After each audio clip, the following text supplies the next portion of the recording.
Vintage Cube draft while it's still up. This might be my last Vintage Cube draft before Rivals of Ixalan comes out. It depends on how much time I get with me going back to school. Winter vacation is over for me, but let's go and look at our pack. So cards that stand out to me, there's Big Ulamog. I love these Eldrazi. Might just take that, to be honest. There's also Volcanic Island Phyrexian Metamorph. And then the rest of the cards I don't care too much about. Kind of wish this was the newer Nicol Bolas, because I do really like that card. It's just fun to play with. 4 loyalty planeswalkers are pretty fun. Chandra, Jace the Mind Sculptor, so on and so forth. Not fun for your opponents, but fun for you. Might just take Ulamog. This is a good card if I get Channel, Through the Breach, Sneak Attack, anything like that, really. Tooth and Nail. I've already made it very clear that I approach these drafts with kind of doing the most broken thing in mind, because a lot of decks just lose to random stuff like Sneak Attack. Yeah, that's what I'm looking for. Anyway, I was saying, if you try to draft like a random fair deck, like if I'm going mono red, I'm just going to lose to the Channel deck. Although I guess mono red you could probably squeak out wins. That's probably a bad example, but these like blue-white tempo decks, they're good. They're very solid decks, but they tend to lose to the fair decks fairly often, or the unfair decks rather. In this pack, Sneak Attack stands out. Deceiver Exarch is worth noting. Last time, I don't think I recorded that one, but I tried to draft. Every time I try to draft like Kiki Jiki or something, I don't get the payoff card for it. There's also Thran Dynamo, which is pretty good ramp.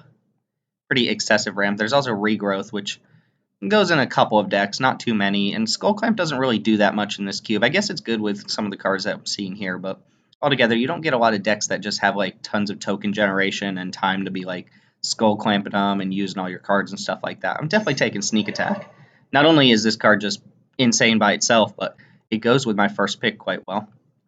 I'm going to stay away from the Temptation. I've tried Draft and Storm multiple times, but the way I see it is if you don't already have the Storm payoff card like Tendrils or Brain Freeze, then you probably shouldn't push yourself into Storm, because somebody else could easily take that looking for the same cards as you. As far as what I'm taking out of this pack, Braids is interesting. I don't know. You need, like, I guess, Dark Ritual, Smokestack type deck. I'm assuming there's some sort of deck like that in the format, but I haven't really played with or against it, and it seems like it's kind of hard to get into. You need a lot of pieces, but I can take Boros Signet. I wouldn't mind Baleful Strix. These are kind of mediocre packs. Well, I mean, I've got 2 really good, strong cards to start out with, but this is pretty mediocre. Yawgmoth's Bargain is a pretty broken card, but it's only good in, like, black-based Storm decks. Doesn't really do too much outside of that. And Siege Gang Commander has some implications in mono red. There's Iona. Not the best with Sneak Attack. Not the best. There's also Gaia's Cradle. Gaia's Cradle's hard to get working because a lot of times you can look at what I'm trying to set up here. You don't often have a deck that has a ton of creatures out on the battlefield. Of course, if you take Gaia's Cradle, you start prioritizing those cards, but I'm between Gaia's Cradle and Metal Worker. And Metal Worker currently I only have 1 artifact to go with, but it does get better the more artifacts I have. I don't care for the swords. These 2 creatures are like just fine creatures. I guess Dragonlord Ojutai has a little bit of value with Sneak Attack, but it's not amazing. And then Fiery Confluence, actually pretty damn good burn spell. And that's also really good in this cube. Sometimes it just deals 6 damage. Sometimes it blows up multiple artifacts or kills creatures. It's pretty good. I'm going to go and take Metal Worker, though, and see if we can get some more artifacts to get that going. I like where we're going so far. There's there's my boy. There's my boy Progenitus. All right. What do I like with what I have? I don't know how I feel about Sorcerer's Spyglass. Had I taken Gaia's Cradle, I'd probably take Oracle here. I could take Progenitus because it does kind of set me up, but Progenitus is fine with Sneak Attack. It's kind of worse with a couple other cards, but I don't really know what else I really want here. Sneak Attack's not great with, like, the Praetors. These ones need to be on the battlefield, or at least Sheoldred needs to be on the battlefield for it to be super relevant. Then I don't really see me taking pretty much anything else here. There's Gush. I don't really like this card. I think I'm just going to take Pro-G, Mr. Progeny. This kind of plan worked out for me last time I did it, although I had a lot better artifact mana. Alright. There is a Golgari Signet. There is a Growing Rites of Itlimoc, which can turn into a whatchamacallit. There's Hangerback Walker, which I think this card's probably fine. This is a type of card that's actually pretty decent with Gaia's Cradle. Wouldn't be bad with Grown Rights either. Mystic Snake is not a bad one, and it's actually not even that bad with Sneak Attack, since you can pay red to put it into play on your opponent's turn and then counter their spell. I think I'm just going to go Golgari Signet here, try to make my Metal Worker a little bit better, and we're, again, just trying to set up some sort of nonsense here. Following that up with, I really like Rakdos Return. Rakdos Return is strong. I feel like God Pharaoh's Gift is kind of a trick. Like, this is supposed to be a Reanimator card, but there aren't a lot of ways to actually cheat this into play, and there are much better ways to cheat the cards you want to reanimate into play as like 7/7s and 8/8s rather than 4/4s. Although I'm sure there's some God Pharaoh's Gift deck. Maybe us. God Pharaoh's Gift is actually not bad with what we have. Might get it last pick. Stomping Grounds, I would not mind. I'm going to go and take Rakdos Return, though. This Mind Twist plus Fireball all in one card. Follow that up with not much of anything. Lion's Eye Diamond is not fantastic for us. I guess it's pretty good with actually, it's not very good with God Pharaoh's Gift because you'd have to discard your God Pharaoh's Gift. Might just take Noble Hierarch here.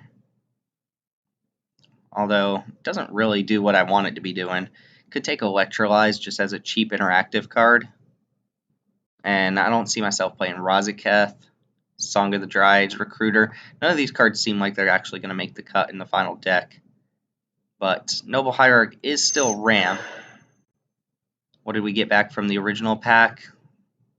Soulfire Grandmaster never seems to really actually have any combos. I guess it gains me life off Rakdos Return, but sure, whatever. I do like Reclamation Sage. I've come around on the You Should Be main board and Reclamation Sage train. And this deck's looking like a little bit of a hodgepodge right now.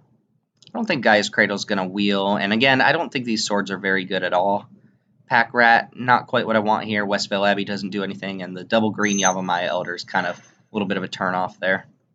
Skull Clamp, not actually bad with the two creatures that I have.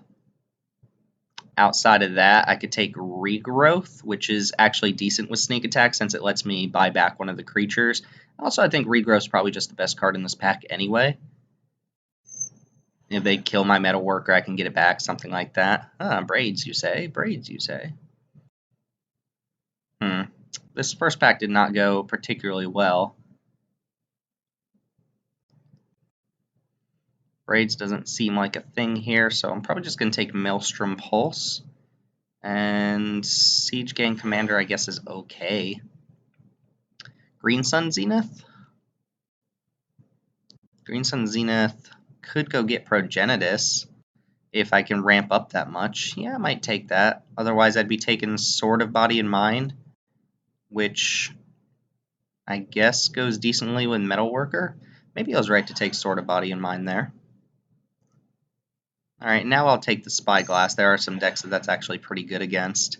And here, I'm not playing either of these cards, I don't think, but Ophiomancer can go and make the cut. And Goyf, I don't ever see Goyf really making the cut here. So I want more sneak attack targets. I want more fast mana. Basically, I want maybe 2 more big sneak attack targets.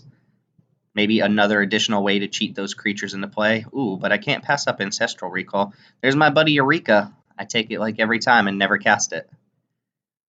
How are you going to pass up Ancestral, though? Like, currently, I'm never casting Progenitus, so I might not even play Progenitus, so the mana doesn't really matter there. I could splash Rakdos Return pretty easily if I pick up some more mana fixing. So, technically, I'm green right now.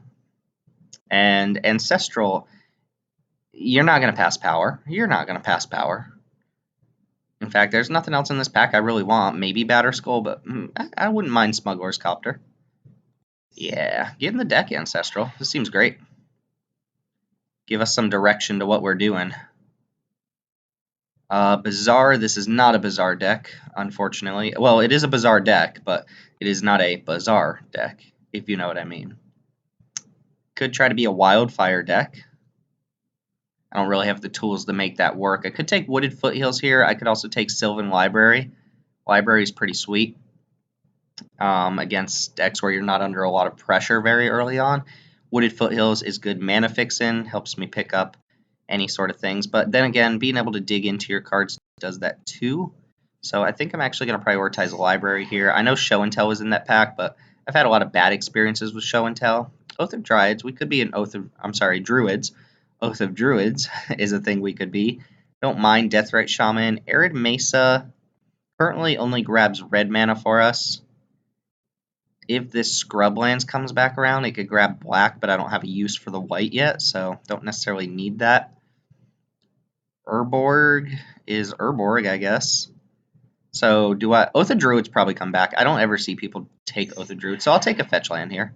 Be pretty happy with it. Maze of Ith, not really what we want. Deranged Hermit would have been great with, what's it called? What's the name of that card? Gaia's Cradle. Turnabout for your Storm decks. Jace, Architect of Thought, and Chandra, Pyromancer. For us, I might just take Raging Ravine here. Could also take Traverse the Ulvenwald. This card's not bad. I have instant sorceries. My artifacts probably won't be in the graveyard, though, and I only have one fetch land, so Delirium might be a little hard to pull off, even though, again, this card wheels quite often, too. This pack seems a little mediocre, though, so I'll just take some red-green mana fixin'. Seems okay. Concealed Courtyard, not mana fixin' that I want. Torrential Gearhulk is kind of cool with Ancestral, but not the pick for me, obviously. Neither of these white cards. Could just take Signet here. Another Signet doesn't seem terrible. Beast Within's also pretty decent. And there's Brain Freeze, so whoever's drafting the Storm deck is getting what they want. Brain Freeze, I think, is the best Storm win condition. It's easier to kill with Brain Freeze than it is to kill with Tendrils, and I think both the cards I just mentioned are better than Empty the Warrens, because Empty the Warrens, you have to wait a whole turn cycle. You give your opponent a chance to, like, tutor up their Damnation or something like that, which has happened. I've made 32 goblins off Empty the Warrens and then had them shot down, which is very sad. Very sad. Alright, kind of want one of these Planeswalkers. Bonfire of the Damned? This sneak attack is not looking great. I'm just not seeing the big guys here. Xenagos could be good. Xenagos, again, has that Gaia's Cradle type feel to it. And then this Vraska that I've panned a little bit. Also Search for Tomorrow. Kind of like having mana fixin' in a deck where... and Ramp in a deck where I'm going to be playing a bunch of different colors here. Bonfire of the Damned intrigues me, but I don't think it's that great. That was Koth. Lots of mana. And then some mediocre creatures. I could take Pestermite. I haven't seen Kiki, but we did see Deceiver. Deceiver didn't come back, though, so if Kiki's coming around and I don't specifically open it, then I don't think I'm getting it, because otherwise I probably would have gotten Deceiver Exarch back. So Copperline Gorge seems like the pick here. Palancron's not something I want to be playing in my deck, and Koth's not very good outside of mono red. It's also Hissing Quagmire, and Needle Spires doesn't do anything for me, so we'll go and take the Gorge. Decent. I like these lands. Dig Through Time, Lodestone Golem. Go and take Sakura Tribe Elder here. Be pretty happy with it. I would probably play Blooming Marsh. Would consider Dramoki, even though that does push me into the 5th color. And Dig Through Time a little harder when I'm really only trying to play one blue card here. Eureka again. This doesn't seem like a Eureka deck. This could be a Wildfire deck. This is Wildfire, for those of you who don't know. I have 3 Signets. I got some Mana Ramp. Get ahead of the opponent. If I can get Sneak Attack on board, then this is good. Could also just take a fair card in Thragtusk. And I don't think we're playing Path to Exile in this deck, so... I'll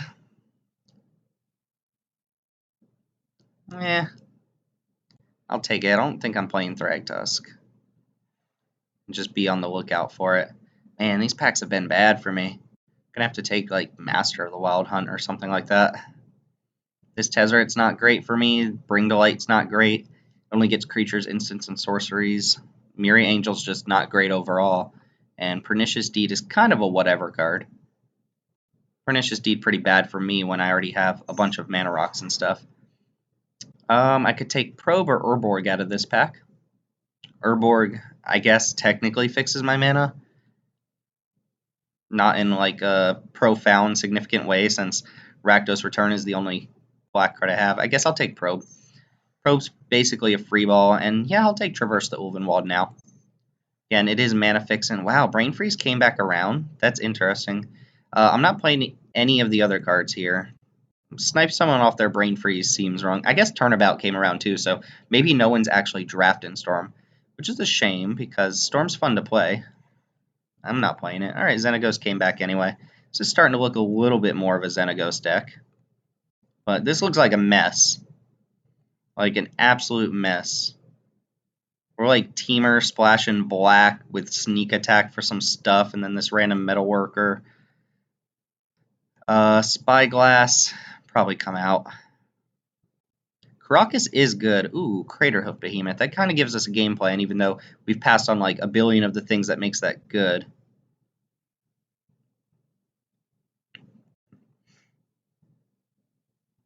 So if we take Craterhoof Behemoth, we only have 7 creatures in the deck. This isn't even like a good Craterhoof Behemoth deck. What else would I be taking over Craterhoof? I could take Chandra Flamecaller. This is a pretty good finisher. Dark Confidant seems bad in our deck. Arbor Elf is okay. Just okay. Could also take Ancestral Vision just to have all the Ancestrals. I can Sneak Attack in Craterhoof, but that still doesn't even seem that good. I think I might take it here, though. Yeah, this is not a very good Craterhoof Behemoth deck. Kind of wish I'd taken Gaia's Cradle and Deranged Hermit and all that other nonsense. I could take Caracas as a sideboard card. It's pretty good against a lot of what these decks are doing in the format. But I'll go and take Craterhoof. We'll see what happens. Jace the Mind Sculptor, you say? Also, Mox Diamond, Ewit, Schadenport, Natural Order is actually pretty decent. Kind of want to take Jace, but I'm only playing 1 blue card. The other blue is a little bit sketch. Natural Order actually lets me... How many little guys do I have, though? I have Noble Hierarch, Soccer, Tribe Elder, Rex Sage, Master of the Wild Hunt. I guess Xenagos makes green satyrs too. So the idea being sack one of the green creatures, go get Progenitus, put it on the battlefield. Yeah, I'll take that and start just sniping up little green creatures. Could take... Oh, well, this pack's crazy. This pack's great. I guess I'd take Draga Tree Speaker now since I've already mentioned that plan. Could also take... Ooh, I love Tameo. Tameo's great. Tameo is actually bae. There's Sunderin Titan, which is a good sneak attack target and just a good card all the way around. Terastodon for the same reasons, even though I think Sunderin Titan is better than Terastodon. And Garruk Relentless. This is not the Garruk I particularly like, but it does make green creatures. I'm going to take a Soul Ring Elf here. Hedron Archive would also be pretty good in this deck. But I want more Natural Order targets. Wow, Mind Twist to go with Rakdos Return. Tooth and Nail. Oh, I only have 2 good targets, though. Guess Craterhoof Behemoth's a real target. I think I have to take Tooth and Nail, though. Mind Twist would probably be better than Rakdos Return, since I wouldn't have to have 2 colors I'm not super into right now. Crucible Worlds doesn't do anything for me, and I would probably play Rishkar, even though it's not great. Underground Sea would be okay. I'm going to go and take Tooth and Nail. Ooh, Primeval Titan, too. Ugin the Spirit Dragon. It's an easy Primeval Titan for me. Primeval Titan, being able to fetch up some of the extra lands is nice. Just completely makes your mana work if you haven't already drawn like your blue or red or black, even though it's going to be a little bit worse later on. Primeval Titan can come down with Natural Order. It is a sneak attack target if I need it to be. It's another green creature. I can green Sun Zenith for it. Yeah, I convinced myself. Primeval Titan, go and get in the deck. Heartbeat of Spring, Survival of the Fittest, Wall of Blossoms, top. And I don't think this is a Bloodbraid Elf deck. Could be, but probably not. Now, I think I've already mentioned my... I don't know what the word is, my weariness towards playing top, in that it takes me a lot of time to make top decisions, so I'm not reliable. I think I'm actually going to take Wall of Blossoms because of Natural Order. Heartbeat of Spring would be fine, but I think I'm going to take Wall of Blossoms just to up the count here. And I think that's fine. Otherwise, Heartbeat of Spring would be good, but there are a lot of decks that Heartbeat of Spring actually helps your opponent more than it helps you, especially Storm, although I don't think we're Playing against many Storm people in this one. Time Twister, more power. Fast Bond. Fast Bond doesn't really do anything for me. Yeah, Fast Bond doesn't do much. I like Frailise. I hate Tangle Wire. This card's so annoying when people play it against you. And then this is Duretti. I don't think Metalworker is going to be good here either. I might scrap that. I'm going to definitely take Frailise here. Frailise is another Reclamation Sage type card. It makes mana dorks. It's actually pretty good if you can ramp it out, even a turn early and like blow up your opponent's Grim Monolith or something like that. Decent pack for us. All of the mana fixing we've seen has been white, which is unfortunate. I don't see myself playing Metalworker there. Could take Harmonize, Fauna Shaman, I guess would be okay if I have Sneak Attack out, and then Wormcoil Engine, which card I like quite a bit. Wormcoil Engine's awesome. I think it's great with Sneak Attack because you sacrifice on the end step, so you still get the other 3/3s out of it. Harmonize would be good card draw here. I think I'm going to take Wormcoil, though. Just add another threat to the deck. Don't think I'm playing anything in this pack. Spellpierce, Smokestack. Smokestack's good with, like, Frailise, I guess. It's good with Master of the Wild Hunt. I don't know if I'm even playing Master of the Wild Hunt. Yeah, I feel like there's so many decks where Dark Confidant is just bad. But you can play it in a low curve deck. I kind of want Mirari's Wake, but I can't really play it in this deck, which is a shame.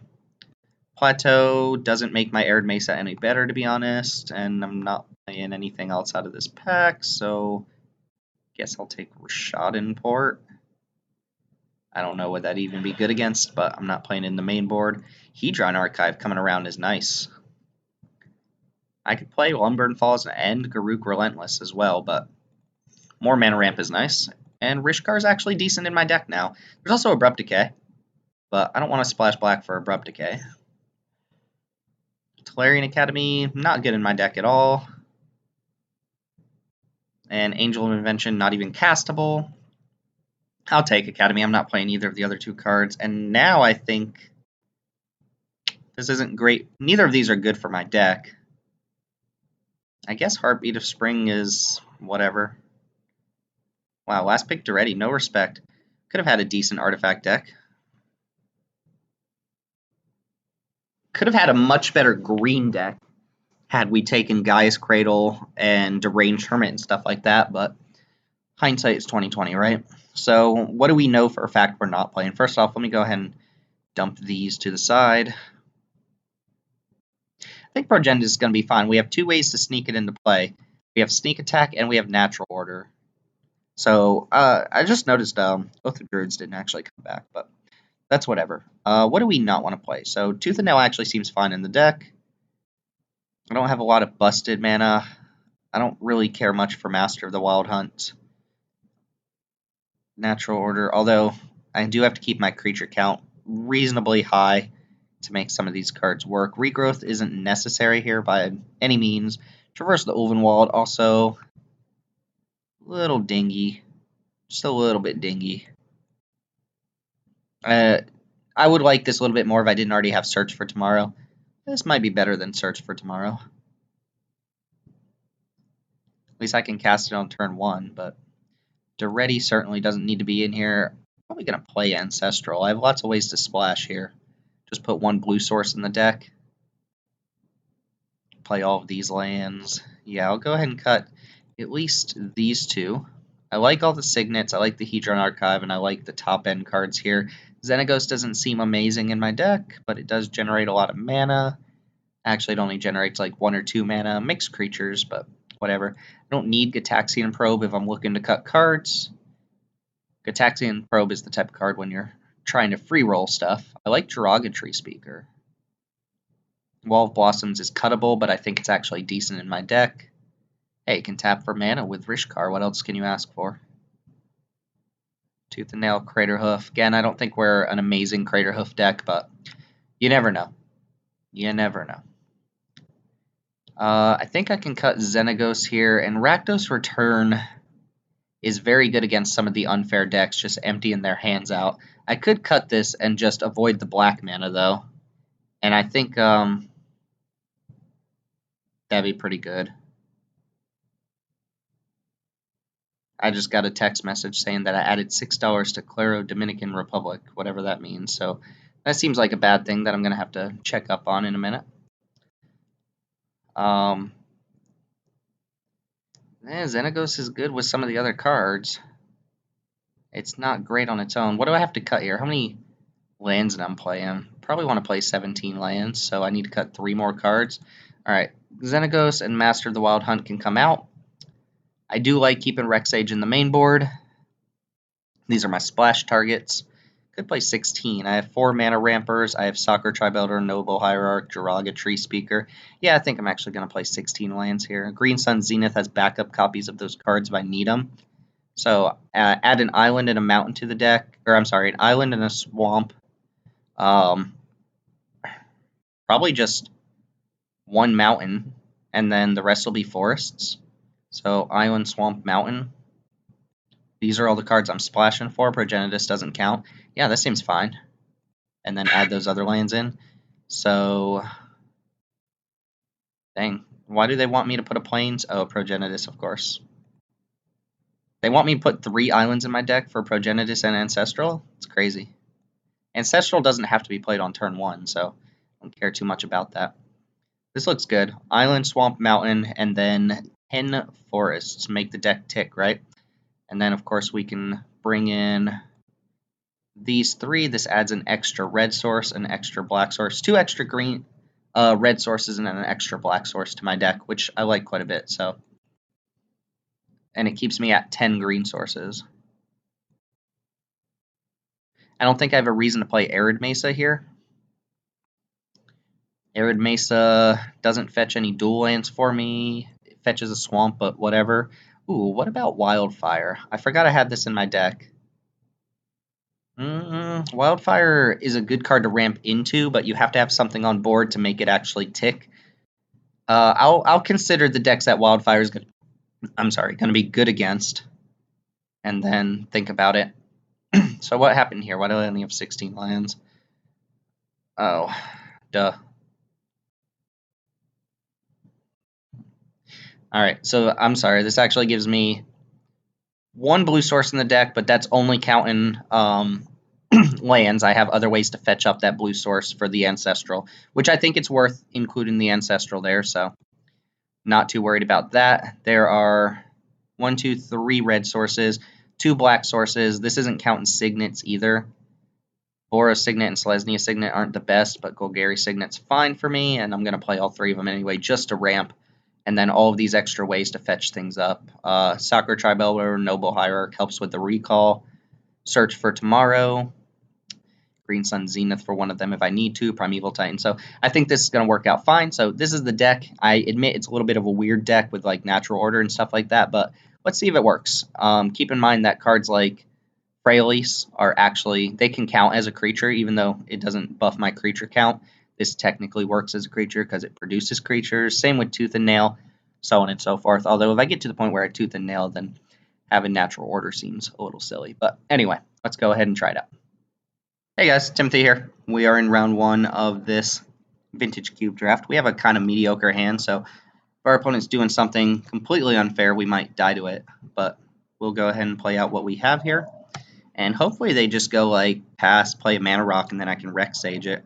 Then Hedron Archive into Primeval. Ooh, Stoneforge Mystic. Gross. Let's see what equipment they fetch up. Sword of Body and Mind. I almost took that during the draft.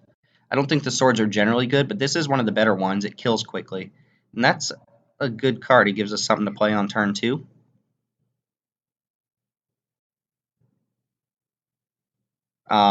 Hopefully they just put that into play this turn. Maybe cast it or something like that. I don't see why you would cast it when you can cheat it in, but maybe they want to get a point of damage in or something like that.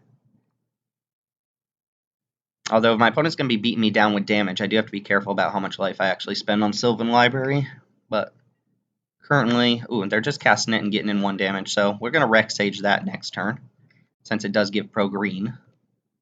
I wonder if they fetch that because they saw me play Forest, or if that's what they were going to do anyway. So let's go and see. Yes. So I'm going to play Rex Sage this turn. If I keep these, I'd just be discarding, right? Maybe it's worth paying 4 to just ditch a land off the top of my library, but I think I'm going to go ahead and put these back. I'm not going to play the Signet this turn.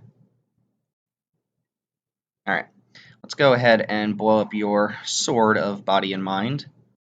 Now, if they have a backup sword or a backup equipment, that's going to be pretty good. But I was saying, I wonder if they probably have other targets in their deck if they're playing Stoneforge Mystic, and probably fetch that one up because they saw they're against a green deck. So it is pretty good against green decks. If they attack, I'm just going to snap block. We're going to go Hedron Archive and hopefully Primeval Titan the turn after that, unless we draw something better, but I don't see that happening. I can actually go, since I left a Signet on top, assuming I don't library into an extra card, I can go Hedron Archive into Signet, which doesn't really change the Primeval Titan clock, but not clock, but the fact that I'm going to play it in 2 turns. Can't do anything to my opponent right now, so we'll just F6. I'm not super used to playing with Sylvan Library, but I acknowledge the power level. I have a lot of friends who played in Commander, where it does some pretty absurd stuff with extra draws and stuff like that. Selfless Spirit seems okay. And Umezawa's Jite. I'm surprised that they chose not to trade their Stoneforge Mystic. I would like to use this. Alright, so we're going to put back... Well, it's going to be hard to beat. They're going to put it on Selfless Spirit and start whacking in the air. Alright, we're going to go ahead and put these lands back on top.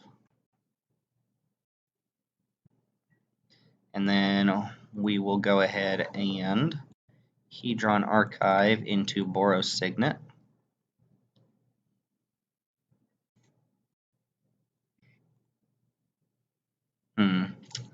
So now I want something like Frailise. I'm going to keep Rex Sage back. I could pretty freely attack, but my opponent could just take 2, and I'm not racing Jit anyway on damage. So I'm going to need something like Frailise to blow it up. They're going to equip to Selfless Spirit this turn, I imagine. Although they could have equipped to Stoneforge Mystic and attacked into Reclamation Sage. All they have to do is combat damage. They don't have to necessarily hit me. And Secret the way. Alright, so they're just a generally good white deck. I kind of like Wildfire against what I'm seeing here. It's not good against Selfless Spirit, but wipes their land, stops them from re-equipping Jit. I can't stop this, so they're going to get the Jit train rolling. They could mow down Reclamation Sage right now.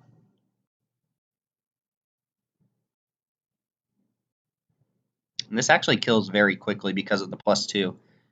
Use a counter to kill Reclamation Sage. Oh, no.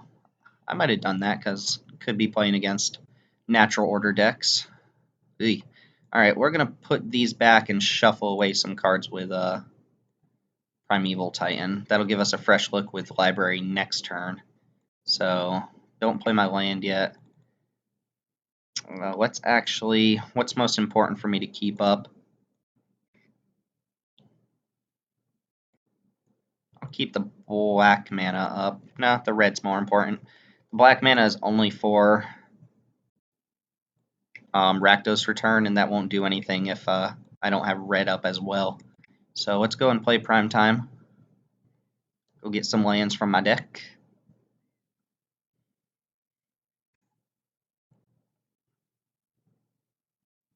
And I guess I can attack with Reclamation Sage here. If they want to use a counter to kill it, that's fine, but it's not doing anything else.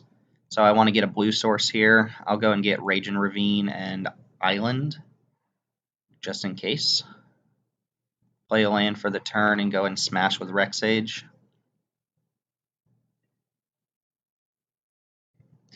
Currently, if my opponent can like Path to Exile Primeval Titan, then I'd be taking... I can take up to 6, 7, 8, 9, 10, -2 because they used 1, 8. That's fine. I'm 100% fine with them doing that. If I were them, I'd probably just take 2. I think the counters on Jit are more important. Also, if this hits me 2 more times with that extra counter on it, they can just kill Primeval Titan with the Jit, but I think that's what they're going to want to do. Silverblade Paladin. Ooh, giving double strike to the guy with Jit on it is pretty strong. Alright, if I can kill the flyer, I feel okay about this, but otherwise, this is going to be pretty dicey.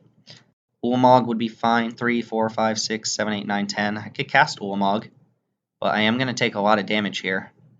And note that double strike with Jit means that it gets 4 counters. Alright, opponent has no fear, so they know this is going to get 5 counters. I think I should just prevent some damage. Like, I eat one of the creatures here. And they get to kill Primeval Titan, but they use all the counters to do it, which I think is fine. If Primetime can trade for this plus all of the counters on Jit, I think I'm happy with that. Granted, this leaves me with nothing on board, so we'll have to see how this pans out. I guess I have Rage and Ravine if need be, but we get 3 fresh looks at our library. Alright, so I imagine they're going to use 4 counters here to go ahead and ping off Primeval Titan. I don't think I would do that. They can just kill me with this next turn. Alright, they're going to go for it. So, sure. Library, bail us out.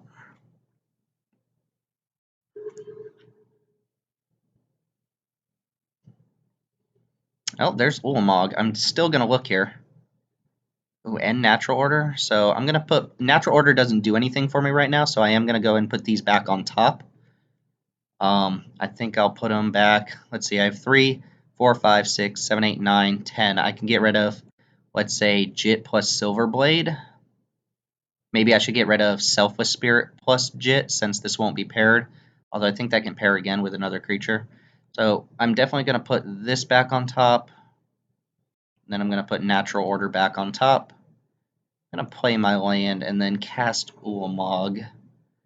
And what are we Ulamogging? So you may pair this creature when another unpaired creature, when either enters the battlefield, they remain paired. So yeah, if they play another creature, they can pair it. This doesn't fly, so I think I'm going to go get rid of your Selfless Spirit and your Jit. And then they need like Swords or Path to Exile to get rid of Ulamog. And those wouldn't even be the worst, so we're going to go ahead and cast this. 2, 3, 4, 5, 6, 7, 8, 9, 10. Ulamog was a good hit. It's almost exactly what I needed here. They have 2 cards left in hand, so hopefully this works. They can gain 2 life. So we're going to get rid of Jit and Selfless Spirit. Because if they can't get rid of Ulamog, then none of their creatures really get to attack through. Although if they play another big flyer or something like that, that's pretty bad. So I think they just gain 2 life here. Then I'm going to pass the turn. We know that we have Natural Order on top. And this Progenitus is kind of stuck in my hand. So ideally I would like to find a way to ditch Progenitus. I guess what I can do is put a stop on my own upkeep and then crack Hedron Archive on my upkeep so that I draw the 2 cards I know on top and then get to see 3 fresh cards with Sylvan Library. Alright, so 3 cards in hand from the opponent. They're going to need something good to get through Ulamog. Ulamog against a white deck is usually pretty good, but there are cards that deal with it. Unexpectedly Absent, stuff like that. Blade Splicer is not one of those cards, but they can give something double strike here. I don't think they want to pair with that. They want to pair with the 3/3. Honestly, I don't think I've played a Soulbond card on Moto, so I don't really know how the prompting works. I imagine it comes up and says, would you like to Soulbond? And give your first strike or double strike. Makes sense. Ooh, Student of Warfare can become a 7/7 double strike. Yeah, I think I still like the plan of cracking Hedron Archive. I've already cast my biggest spell. I'll still have, let's see, 1, 2, 3, 4, 5, 6, 7, 8 mana if I draw a land. Seems fine, and I know for a fact I'm drawing a land. Plus Natural Order. This Progenitus in hand kind of sucks. And 1 red, so I don't think they have a way to deal with Ulamog. Yeah, Wildfire ought to be good against the White Weenie deck. Chain Lightning me. Alright, so they're trying to go for a kill next turn, which they can probably do. So I need to get another creature on board. 4, 5, 6, 7, 8, 9. Yeah, they can kill me next turn if I can't put another creature on board. Although I have Rage and Ravine, so maybe they forgot about that. So I might be able to rest on my laurels there. Let's go ahead and crack Hedron Archive now. 1, 2. That's fine. Natural order, and then draw for turn. We can take the upkeep stop off now. Alright, look at 3 new cards. Ooh, Freylease. Blows up the Golem, takes away double strike from both of these. That's probably actually better. Or I can Freylease plus to make a guy. Kind of like just blowing up your Golem. If I blow that up and say block here, they're not going to have enough mana to give this double strike, so I could take 3, 4, 5. That's just not going to be enough to kill me. So we'll go ahead and put back...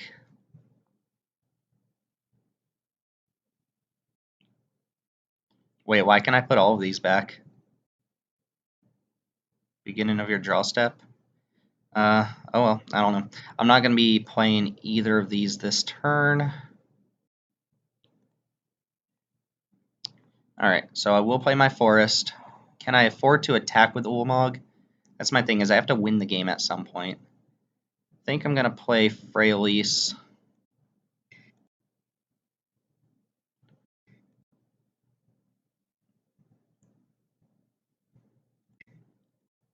And blow up your Golem. My opponent has no cards in hand, so they're going to have to top deck to get out of this now. Let's see. Destroy your Golem. That takes double strike away from everything. I don't think I can afford to attack, though. Because if they draw something, they can kill me here, so... Let's see if they want to sacrifice a creature to deal with Freylease, though. If not, I get to plus it. Natural order for, like, Craterhoof Behemoth or something like that. If not, they can just level up this thing a bunch of times. But even this with double strike doesn't get through Ulamog, and Ulamog's indestructible, so, you know. I still had a line of play without Freylease there. Just plus the Rage and Ravine. Alright, it looks like they want Freylease off board, so they're going to go ahead and get rid of their worst creature. Kind of want to get rid of Blade Splicer so they can't do like some blinking shenanigans, because I don't think they have any other equipment. Otherwise, I don't think they'd be throwing that one in there. Freylease is going to die here, though. But I get to just eat a creature. I basically traded Freylease for that whole Blade Splicer. Alright, so land and pass. Kind of like where this is going. I would like to be able to get this Ulamog in there. No. Auto yield, yes. Wall of Blossoms into natural order seems good. So I'll put this back. No need to take extra life here. Wish I could put Progenitus back. And 2 hits from Ulamog does it, so... Let's go and play Wall of Blossoms first, see what we get out of it. I would like to keep up enough mana for Rage and Ravine if I can. I don't know if I can. Oh yeah, duh. So this costs 4. 1, 2, 3, 4, 5, 1, 2, 3. No, I can't keep up Natural Order. Or I can't keep up whatchamacallit, but I think I'm going to go ahead and attack here. If they draw a removal spell, I think I die. But let's get in there. We get to look at like their whole exile and everything. We'll check that out here in a second. Yeah, they have ways to get around this.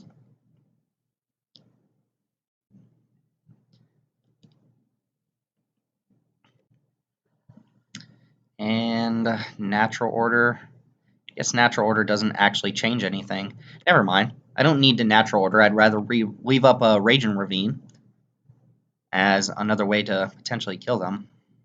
Or block another creature. Because if I natural order, I can't use Rage and Ravine. I'm still at the point where if they can deal with one creature, they win. But this gives me 2 creatures to be able to block with if something really crazy happens. So Angel of Invention, Knight of the White Orchid's worth knowing about when I'm going to be on the play. Hero of Bladehold is strong. Hellrider. I don't see any other equipment. All right, so we win that game. Archangel of Thune. All right. So they got a lot of flyers and some aggressive creatures. Ooh, Goblin Guide 2. I think I'm going to bring in Wildfire against them. I think that's actually going to be pretty good. Selfless Spirit does kind of bone that plan quite a bit, but it is what it is. Sorcerer's Spyglass didn't seem like it was going to be good. Master of the Wild Hunt actually probably fine against them. Yeah. I keep saying Wildfire. I know it's Burning of Xinye, but or Xinyi. I don't know, man. I think I could take out Rakdos Return in this matchup, since they're going to be playing out most of their hand pretty early anyway. Although it's still pretty good. This just makes burning a little bit more consistent. I don't have to like kill my own black sources or anything weird like that. So I think I'm going to go ahead and cut the one black card from my deck and add in another red source and another green source. Seems decent. All right. And do I want Master of the Wild Hunt? I think I kind of do. Although, is it better than anything else I have in my deck already? I kind of like it. Wormcoil Engine's a pretty big game against them, too. I completely forgot I had a Wormcoil Engine in my deck. Heartbeat or Master against Sneak Attack.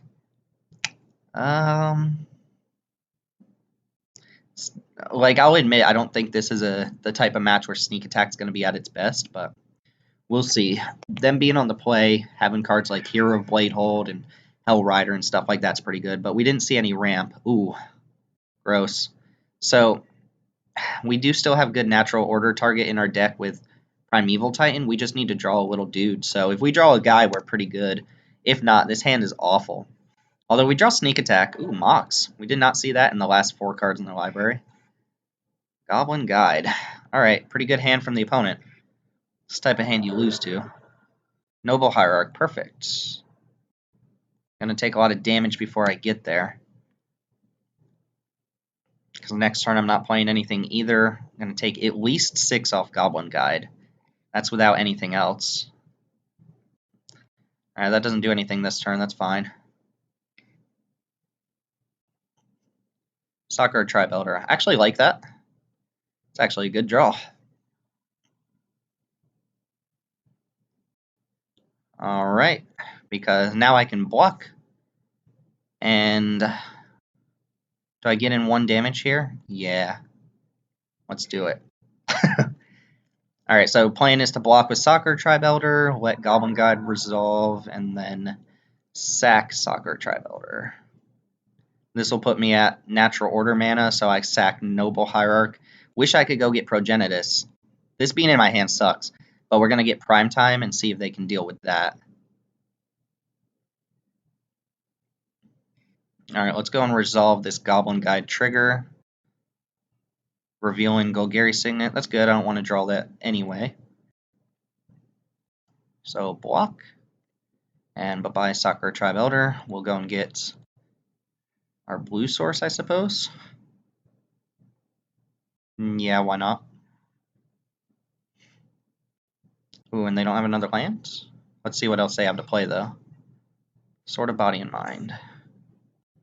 Well, that's annoying because that's going to get Goblin Guide through. Ooh, that's actually really good. So we are going to attack with Noble Hierarch and then go get Prime Time. So we're going to have to play a Forest here. Might as well get in the 1 damage. I'm going to take this hit from Sword of Body and Mind. So I'm on a clock because this mill's 10 when they hit me. They get the stupid wolf too. Not that Progenitus would have made that any different. Alright, go ahead and cast this. Sack this.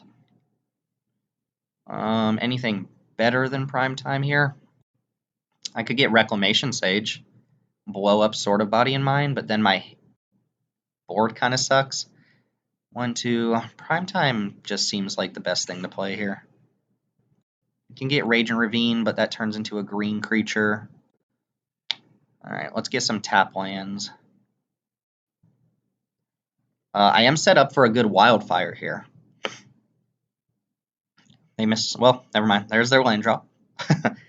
I imagine they just equip and beat down for 4. Yeah. This also makes them some blockers, the wolf tokens. Well, I need something like Worm Coil Engine here. Is that too much to ask for? Green Sun Zenith on top. That's not looking too good right now either.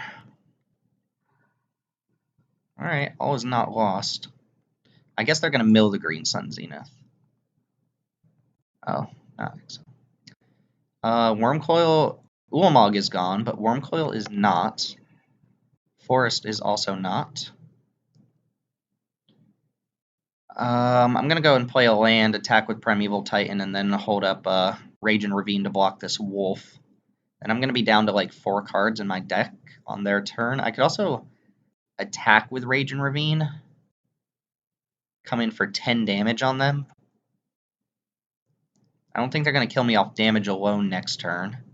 And then maybe Craterhoof can set up a win or something like that. If they block, they go down to 8. I'm sorry, they go down to 10 if they block. Yeah, I don't have too many other outs, so Wildfire is still an out. Let's go ahead and animate Ravine. I think I just gotta try and race them within the next turn. Primetime. Ooh, Primetime is gonna get 2 more lands out of my deck. Maybe I just say no. Well, I guess it's not actually gonna matter. 1, 2, 3, 4, 5, 6. No, I do need to get some lands for Craterhoof. Oh, I guess I have to put my triggers on the stack.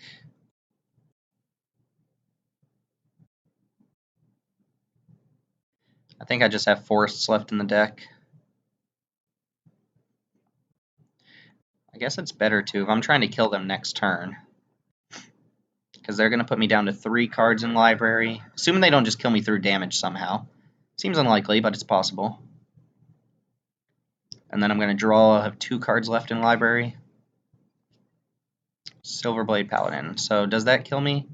This deals 8. Oh yeah, the sword makes it deal double damage. So that kills me. And it would have killed whether I kept back whatchamacallit or not. Alright. Because they get to mill twice when they hit twice. It's kind of gross. I could diversify my blockers a little bit for that sword, bring in like Ophiomancer and have little Death Touch snakes. Doesn't actually seem bad. Maelstrom Pulse also doesn't seem bad against some of the cards that they have. Otherwise, Sorcerer's Spyglass, pretty good against the equipment. I didn't think about that the first time. What are we bringing out? I'm not in love with Green Sun Zenith in this deck. It's probably just worse than Natural Order most of the time. And I'd rather not cut a creature here, so yeah, I can see that going away. Alright, let's run it back again. Opponent had a pretty good draw with the Mox plus Goblin Guide, so I think that was a fairly ideal draw from them too. But we have tools to combat what they're doing. They're more aggressive than us, but we got big game. We got big game. Probably should have taken a snapshot of their graveyard or their exile when I Ulamog them too.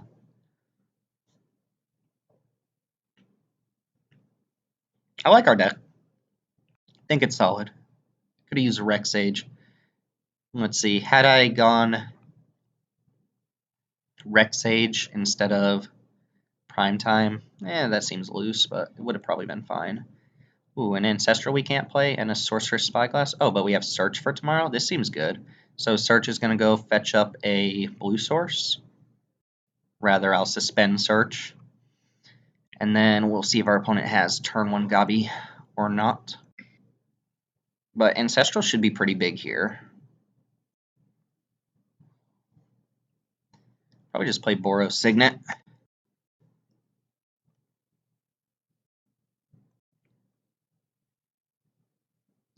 Or a different Signet. Doesn't really matter.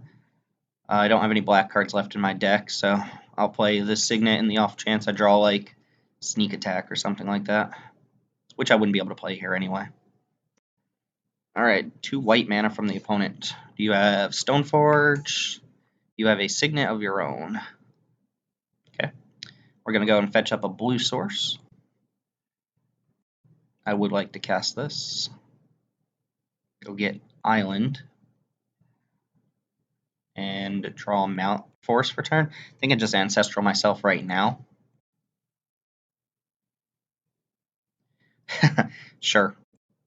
Alright, so go and play another Signet. 2, 3, 4, 5, 6, 7. So I'm 1 off from Craterhoof Behemoth. Hopefully they just play an equipment that I can like Spyglass and it's not a creature that deals too much damage here.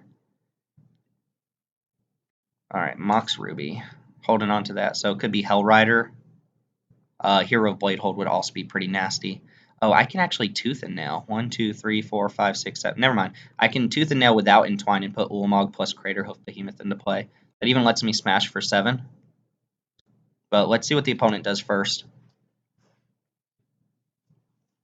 And let's see what we draw as well. Sorcerer's Spyglass can technically name one of these mana rocks, but that doesn't seem great. They have 5 mana. I guess I played my power, so it's fair that they played their power. But let's be honest, I only played it in 1 match. They've played it in 2, so is it really fair? Yeah, it kind of is. I wonder how my opponent beats Ulamog plus Craterhoof Behemoth on turn 4. They can. I mean, something like Hero of Bladehold into Hellrider is pretty strong. Or Angel of Sanctions, or not Angel of Sanctions, but Angel of Invention too. Looks like they have options though, so we shall see. I do like having access to the Spyglass in case they do play equipment, but Ulamog's pretty good against all the equipment I've seen, so not too worried about it. Alright, Selfless Spirit and something else. And Stoneforge. Well, it wasn't the worst thing that could have happened. They go get Sword of Body and Mind. I think that is the only equipment in their deck. Alright, so do I go Spyglass, name in Sword of Body and Mind, and try to wait a turn on Tooth and Nail, or do I just put Ulamog and Craterhoof into play? I think that first line's got to be better, right? I can't Entwine, but I can do all of this. So that's 4, 5, 6, 7. Put 2 creatures from my hand onto the battlefield.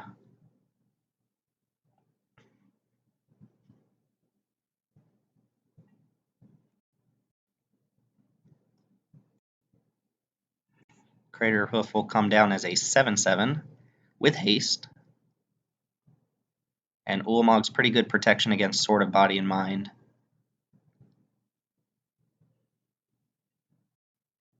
Trample as well, so I think they're just going to take 7 here. Now, if they can deal with Ulamog, I'm in a lot of trouble.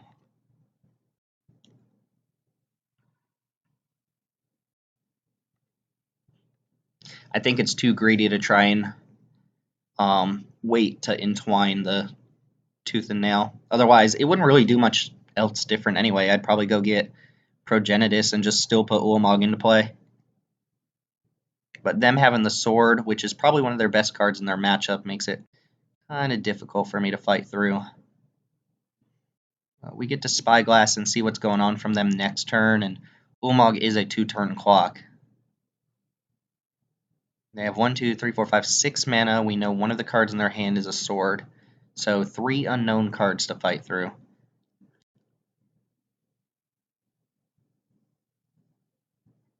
I know I saw Angel of Invention in their exile pile. I don't remember if I saw Angel of Sanctions or not. I think I did. That one would be pretty hard to beat as well. Because it could just come down and blank Ulamog, basically. I'd have to find a removal spell for it. I don't really have removal spells in my deck. Not about that life. Well, let's see what the opponent has.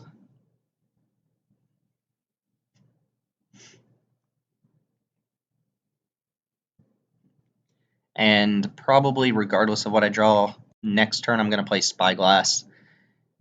It could name Selfless Spirit, I guess. just so he couldn't use the ability. If I drew something like Wildfire, that would be great, but I can't cast Wildfire anyway. It's probably just going to name Sword of Body and Mind, because that's how I see myself losing this game, is to like equip plus double strike or something like that. Crater Hoof should be able to just smash next turn too. I don't think my opponent's going to get me down from 20, but we'll see. If they can take care of Ulamog and hit me for a big amount this turn, I could be in a lot of trouble. Opponent's really thinking about it too, so we'll give them their due diligence. Alright, so they're going to cheat that into play rather than casting it. Oh, I guess they can actually equip to Selfless Spirit. I didn't think about that.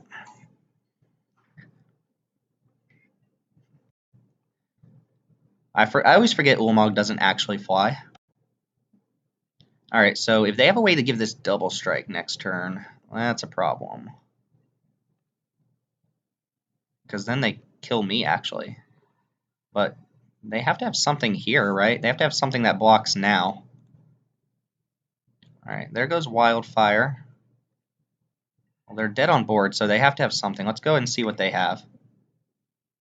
Should have used a Signet, but oh well. Oh, right, they get the Wolf. They're still dead through that. Oh, they have Lightning Helix, Angel of Invention, Fiery Confluence. Alright, so if they Helix me and Confluence, or if they Helix me on their turn, that puts me at 13. And if they Confluence to deal 6 to me, that puts me at... Oh, actually, if they let this resolve now, then I can just name Boros Signet. It's too late for them to activate. Yeah, they already let this resolve. So then they can't even use their Lightning Helix, and then I get to just kill them.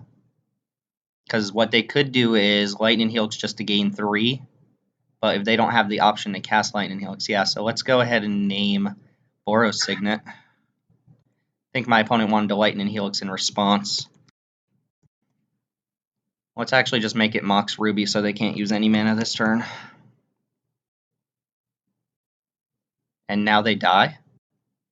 Because they're going to take... Oh no, they can block Ulamog. What am I talking about? Ulamog doesn't fly.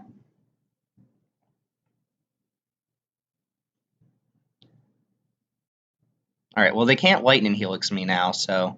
1, 2, 3, 4. That would use their whole turn. So they have 9 points worth of burn damage in Lightning Helix and Fiery Confluence, which puts me at...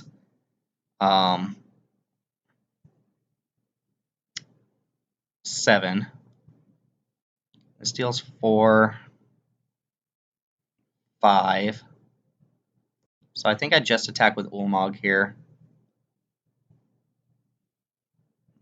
That way I guarantee a win in one turn. They're going to have to draw something to kill me, I think. I can't attack with both because they can actually just block this with the Wolf. Keep forgetting this doesn't get past the Wolf. Naming something else with Spyglass wouldn't have mattered there because I can't name any of these. If they play Angel of Invention, then this deals 5 damage.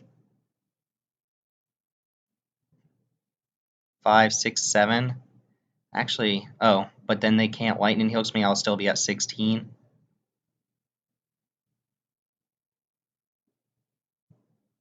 Let's see. If I attack with Ulamog, they don't block. Then Craterhoof blocks, say this. I take 4, 5, 6, 7 if they play Angel of Invention, or 4, 5, 6, 7, 8 plus 6 is 14. Puts me at 2. Yeah, I'm just going to attack with Ulamog and leave Craterhoof back. Although this does force a block off of the Wolf. No, it doesn't. Alright, we're just going to go for the mill win here. I think they need to draw something. They can't actually cast Fiery Confluence and Lightning Helix anyway, because I named Mox Ruby.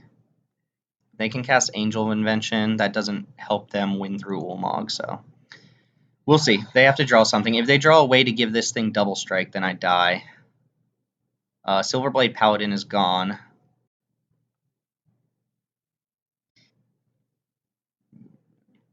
Oh, right, mana ability. I'm stupid. They can do that. Oh no, do I die now? So they can Fiery Confluence me down to 7. Deal 4 here. Down to 3. Block this wolf. No, that doesn't kill me. What about Angel of Invention? No, because then they can't Fiery Confluence. I forgot Sorcerer's Spyglass doesn't stop mana abilities. Oh man. I don't know that. What would I even named with this? Probably Student of Warfare wouldn't have mattered. One of these equipments wouldn't have mattered. Actually, I probably would have named Jite. Jite seems good. But no, are you kidding me? Does that do it? 4. They move swords somewhere else. That doesn't change the clock. So I'm going to take 4 down to 9. 4 down to 5, block this, take 3 down to 2. I don't think Hellrider actually does it. They can't cast either of the cards in their hand, so that doesn't matter. They can move the equipment. That doesn't change anything.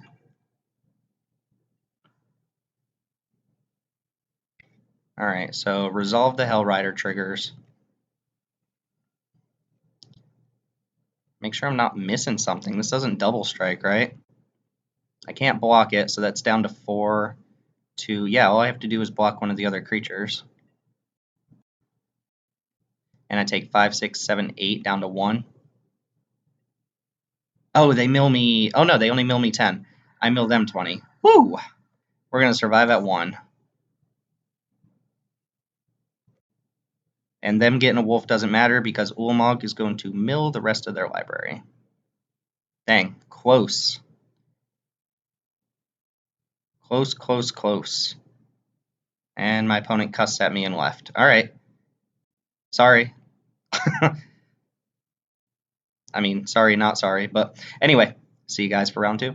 Alright, Timothy here for round 2, rather match 2 of this vintage cube. This hand seems keepable. I could play probably a Signet on turn 2. Could also play Library, but I am on the play, so I get a little bit of luxury and some flexibility. Probably always going to be the Signet, though.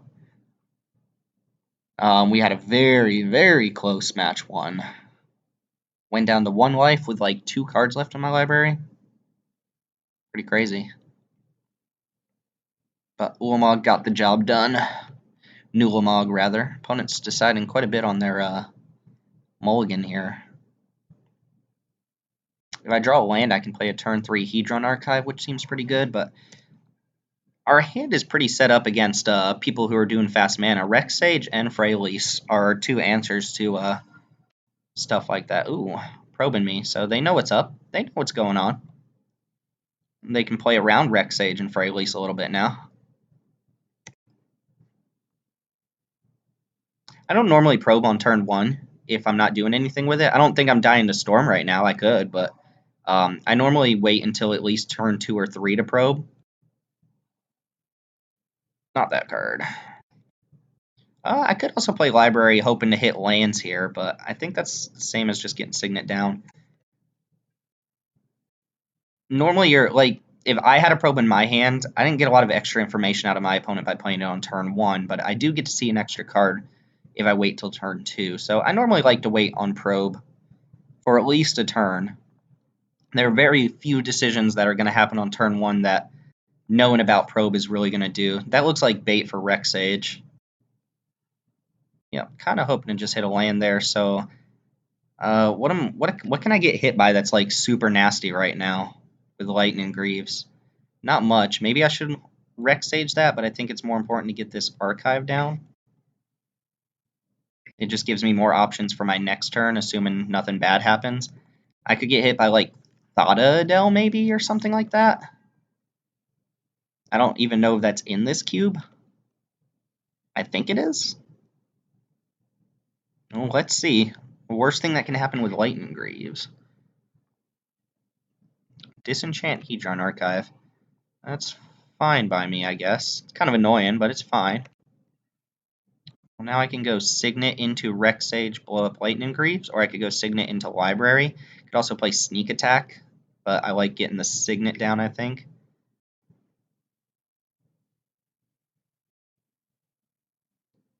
Kind of like library. Like, is there really anything even worse for me on turn 4 than there is on turn 3? I mean, I guess something like Hero Bladehold would kind of mess my day up. Yeah, I'm going to go Rex Sage here, I think. Because I do have a backup way to destroy another artifact or enchantment. Worst case scenario. I mean, my opponent knows about it, though. So this Greaves looks like bait, but I don't want my opponent to turn out to be like some hyper aggro deck and then Hero Bladehold comes down and suddenly I lost the game because it had haste. Granted, I'm still going to lose to it if they have it, but... Alright, Kraken Bloodstained Mire right away for a Swamp. Esper. Search for Iskanta. Alright, I'm not too worried about that. I don't have answers for it, but it's fine. Here, I think I'm going to play Free Elise and Plus. Or I could play Sneak Attack plus Library. At the very least, let me go and attack for 2. Active Search for Iskanta is good, I suppose. Let's go ahead and cast Frey Elise.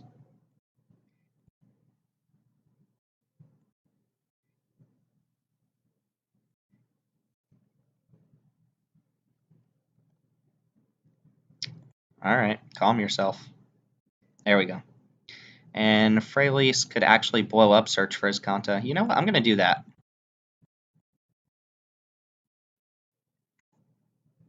This could also be bait, but that gives them flexibility over their draws. Alright, let's see what the big artifact or enchantment you really want to survive is. Anguish Unmake and Frey Elise. That's fine by me as well. Hopefully Sylvan Library digs me into some stuff here. I can play both of these. Ooh, I can Zenith, but only for 5. I think I'll hold on to that for now. Alright, so far not much has happened. We've traded 1 for 1, but I'm getting damage in. And I get to play Sneak Attack plus a Library here, which actually go good together. It helps me dig towards Sneak Attack targets, and Progenitus or Ulamog is just lethal right now. Alright, my opponent did not know about Sneak Attack, but they did know about Library. I guess I could have a counterspell here. Could be playing into a Mana Leak. I think the... Ooh, Mana Tithe. Ooh, you got me. Alright, I still have Sneak Attack and Green Sun Zenith, so if I draw a land, I can go fetch up Primeval Titan. Alternatively, I can currently go get Master of the Wild Hunt. No, that's not in my main board. Rishkar, something like that. Let's see what our opponent gets here. Mole Drifter. Okay. And Tidehole Sculler is actually going to take the Green Sun Zenith. Fair enough. Just give me Progenitus off the top. That's all I ask for. Well, guess I'll play that, and I suppose I'm not trading Rex Sage for this thing. Since I have Natural Order in my deck, I don't want to do that. Natural Order wins the game right now. Progenitus wins the game. This looks like Evoked Mole Drifter.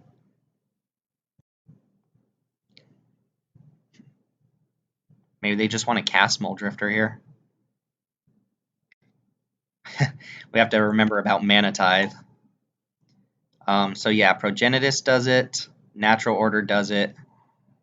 I don't think I have ways to kill this. This is an artifact creature, right? Yeah. I already used my 2 naturalize effects. Force, unfortunately, doesn't do it, but we'll play it. And say go. We're going to start taking some damage. Our opponent has fresh cards. I do have an out. Opponent's probably going to start smashing us now, though. Or not. I will play this Signet. Ancestral would be great here. Yeah, if I was playing around a counterspell, I probably wanted to play Library first. Library would be great right now. Sneak Attack, not so much. Oh, what is this? Alright, drawing 3 cards. So digging yourself towards ways to crush my hopes and dreams. Ulamog does not... Actually, Ulamog wins the game with them only at 16. We have lots of outs. Even something like just random Wormcoil Engine would be good. Oh no, that's bad. That's pretty bad. I have about 4 or 5 cards in my deck that do just win the game here, but Demonic Tutor is scary. It's going to be like Sun Titan or something.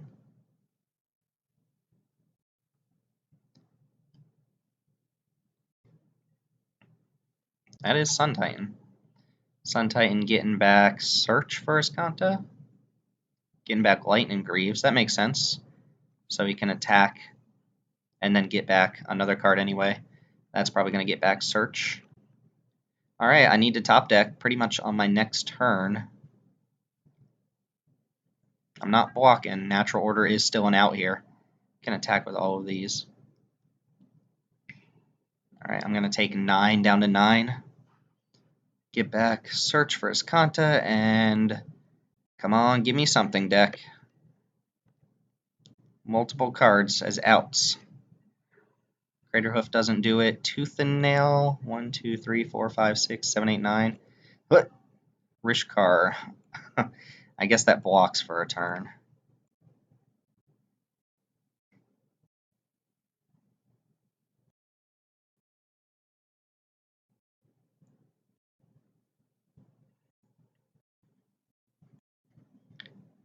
Alright. That's going to be an active search as well. So I can dig into some answers. Dang, I felt great about this game. I guess it's a misplay on my behalf. Putting the Snapcaster Demonic Tutor. Or Anguished Unmaken. Mystic Confluence. Okay. Bounce, bounce. 6, 7, 8, 9, 10. Gross. I just want to make sure that he's bouncing my guys before I do anything. Oh, I can actually sneak attack him in, though. Ooh, actually. Oh, I can sneak attack in 1. Blow up Tidehole with Sculler. But he gets it back with Sun Titan. Ooh, actually, this might work out. I only have 1 red source. Ugh, I tapped that. Lightning Greaves there. Alright. Let's let them declare a target with Sun Titan, I think. That's going to target Bloodstain, no Monastery. That makes sense. Alright, so let that happen.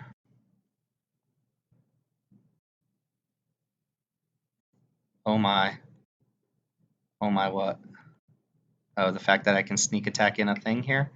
So now that Sun Titan's already gotten something back, we'll go and sneak in Rex Sage and blow up Tidehole Sculler. That gives me back my Green Sun Zenith, which still might not be enough.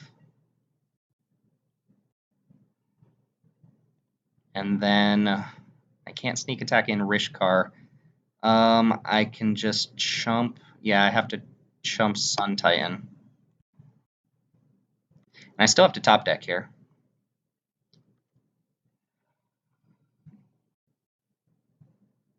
Although I can always Green Sun Zenith for Wall of Blossoms to get another draw here. I guess that's something.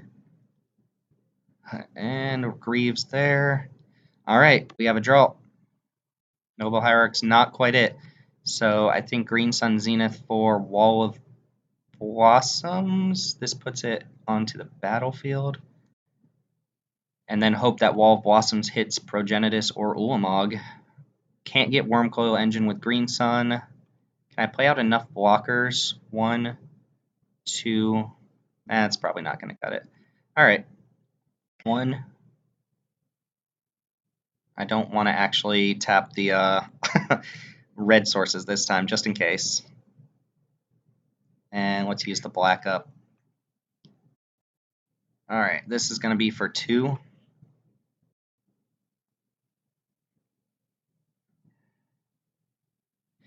Yeah, Draga Tree Speaker. Nothing else I could have fetched there that would have mattered. Alright, Wall of Blossoms onto the battlefield. Draw Green Sun Zenith. I guess I can cast that again. I can probably dump my hand here. We can go get Sakura Tribe Elder, thin out the deck. Sure, whatever. And keep up enough to sneak attack in the other two. That seems fine. I can block 4 creatures. I might be able to survive.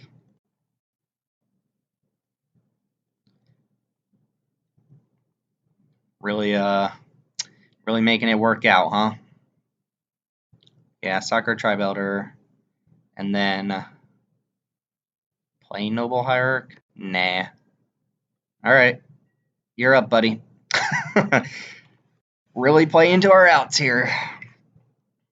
Alright, they're snapping something off here. Oh, Escanta. Okay, they might have like... Geez, Impulse. They're down to 10 cards in library. Mana Crypt. Sure. This makes a bunch of dudes. Is this what they... It also gives this prowess triggers, but I'm blocking that anyway. So the... Oh no, they can give one haste. Yeah, so I might actually be dead, because I can block 4 creatures.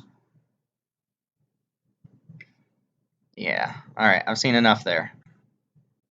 Alright, well, I just needed to draw something there, or rather play in a different way, but unfortunately that's not what happened. And we got beat by Sun Titan. Poo-poo. Kind of like regrowth. Traverse would have actually worked there, I think. These burn decks, this actually seems good. Green Sun was actually pretty good there too, but, you know, Rakdos Return I think is going to be good in this matchup. They have Tidehollow Sculler, which is something that is worth knowing about, but I don't really have any other answers. I guess I could take in Maelstrom Pulse. Sorcerer's Spyglass for Escanta seems okay. It's not a mana ability. I can actually do that. I could port it. They play anything else that I care about with Spyglass? Lightning Greaves? Nah. Doesn't seem worth it. Mana Crypt, but that's a mana ability. Alright. Run it back. I felt good on that one. Had I played Library, I might have won, but I don't know. I don't think I top decked anything anyway. This seems good. I can play... Would I rather play turn 1 Search? I'll play turn 1 Search. Rakdos Return not looking great here. Nope. Suspend. Haha, figured it out. We're so smart. Actually, our hand's not amazing, but it does produce enough mana to cast things if we don't get interrupted here. Our opponent has good interaction, though. They have Anguish Unmaken, Tidehollow Sculler, stuff like that. Sculler's a little bit worse when I have main deck Naturalize effects. I also have Disenchant, which is annoying, but not the worst thing in the world. I do like that they're main board in Disenchant, for the same reason I'm main board in Reclamation Sage. It just has enough targets, and a lot of the best decks in Vintage Cube take advantage of artifacts, or even enchantments, so... thank you. I like Signet here over Tree Speaker, I think. Just the immediate bump in mana. Next turn I can level up Tree Speaker. No pressure for the opponent. What you got on 2? Search? Looter Ilkor. That card's fine. I'm not blocking it ever, because I can't. This, I already have the blue source, which is nice, so I can go fetch up. I think the mountain is more important than the swamp, although I have more ways to hit black. So actually, I think I'm going to go get the black source, in case I draw mountain or what have you. Copperline Gorge, Raging Ravine, so we'll go and fetch up the swamp, actually. Ooh, and we drew a mountain. So this Rakdos Return looking pretty sweet. Let's go ahead and play this chick and level it up right away using said black source. And then my plan next turn, if everything goes right, 1, 2, 3, 4, 5. Can Rakdos Return for 5. Hopefully I can empty my opponent's hand, but we'll see. They're going to loot first. So I think it's draw discard on Looter Ilkor. And it has Shadow, so it's never been blocked ever. Not even once. Drawing the mountain there was pretty good.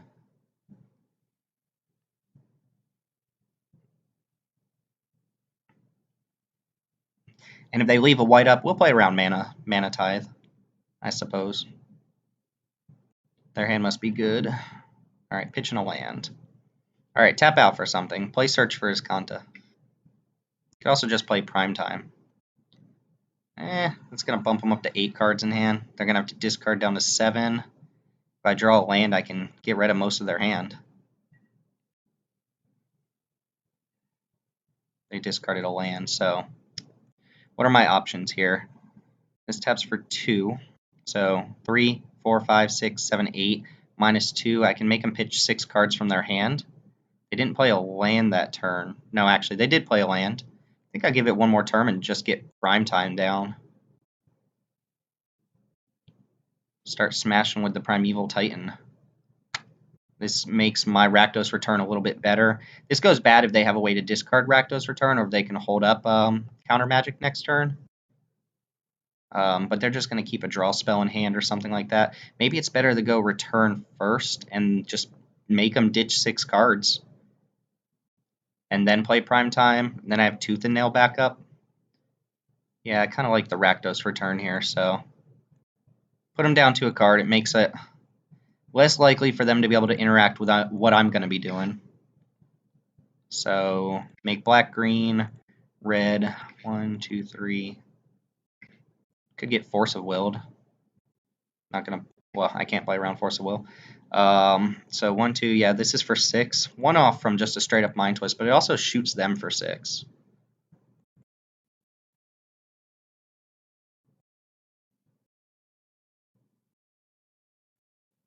X is 6. Hopefully they keep one really good card in their hand. This would actually be better as Mind Twist because I could do the full 7. Oh well. Oh, they got me with Daze! God, that's so gross. Well, I didn't see Daze in game 1, so it does set him back a turn. Sick. Just all the cheap, bad Mana Tithe effects. Oh, and Mana Crypt. Oh, you gotta be kidding me. I don't think it was a misplay to tap out there. I guess I could have thought a little bit more about it, but, well, oh well. I would rather you not have that one.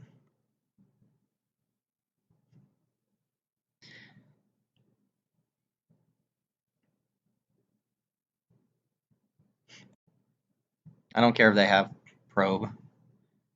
So they took the Probe Colonnade hand. 1, 2, 3, 4, 5, 6, 7, 8, 9. I could go for an Entwined Tooth and Nail, but I don't know if I'd do that with them having a Plains in hand. If I draw a land, I can still do it, but they might just ditch Celestial Colonnade here if they have a land-heavy hand. Nope, they ditch a Plains.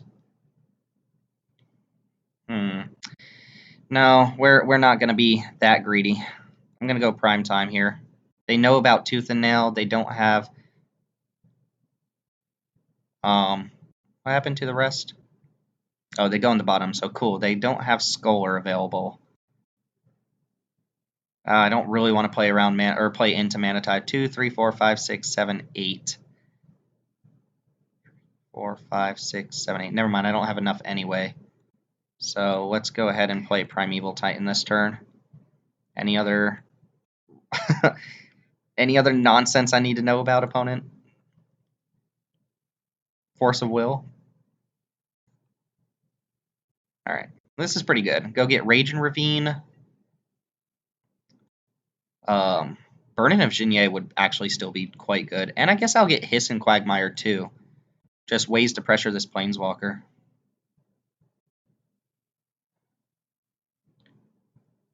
I could attack Jace for 1 and prevent him from -2 and again. Or I could just play Noble Hierarch. Actually, no, I can't play Noble Hierarch and do that. I think I like hitting Jace for 1 here. Since adding the mana with Noble Hierarch isn't super relevant. Since Primeval Titan already jumped me ahead too. Alright, opponent, you're up. Dang, Daze. Ugh, I traded my whole turn for a Daze. Guess that would have happened if I had Tooth and Nailed anyway.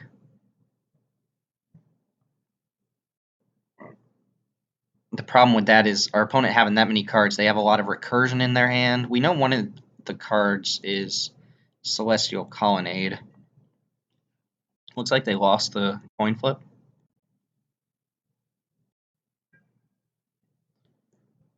Wait, what happened there? Oh, they plussed Jace. Alright, yeah, they did lose the flip. That's relevant.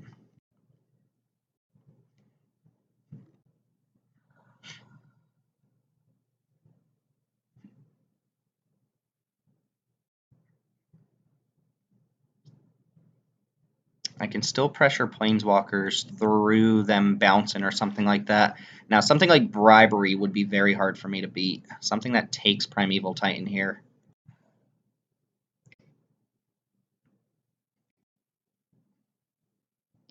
Liliana Death's Majesty. What could that reanimate? Nothing, so it's going to make a zombie. Okay, it's respectable.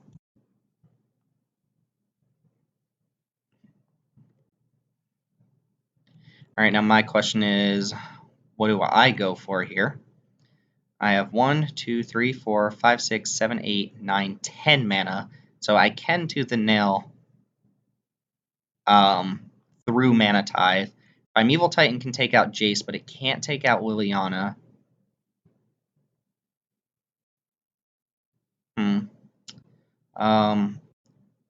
I could Tooth and Nail for Rishkar. That seems dumb. I could also activate my Manlands and kill these Planeswalkers. That also seems unnecessary. So I think I'm going to go for Tooth and Nail. I think I'm going to attack with Primeval Titan first. Take out Jace, because that digs my opponent into more stuff. Miss Liliana could be the death of me, though. If it gets the ultimate, that'd be actually pretty sweet. Oh, I could have Tooth and Nailed for Craterhoof Behemoth and just killed my opponent. Yes, I would like to go get Copperline Gorge and a Forest. Yeah, I should have just gotten Craterhoof and attacked my opponent. I don't know what I'm doing. Too worried about these Planeswalkers. I think I could have just won the game there. Played out some guys. No, I'm still playing around Mana Tithe. So one more check. 2, 3, 4, 5, 6, 7, 8, 9, 10 mana. So we're going to go for it, and our opponent knows we have this in our hand. If they have a Wrath of God or something that's going to be really bad, Damnation, so on and so forth. Let's go ahead and entwine Tooth and Nail. Get Ulamog Progenitus, just wins on two fronts, more or less. I could get Wormcoil Engine, actually. Because if they kill that, I still have some attackers left over. Actually doesn't seem that bad. Ulamog does let me see their library. No, let's just go for the win, potentially see if they have anything. They can bounce Ulamog, which isn't great for them, on account that I have enough mana to recast it, but they can't bounce Progenitus, and we didn't see board wipes, so we're going to have to see what they can do about it. If they lose this coin flip, they're actually dead to Progenitus, too. They did lose the coin flip, so now they have to... Alright, they might have had an answer for Ulamog there, then. Because they conceded after the Mana Crypt. Alright. Daze. I kind of like Probe now. I kind of like Probe, just to see if I have to play around Counter Magic or not.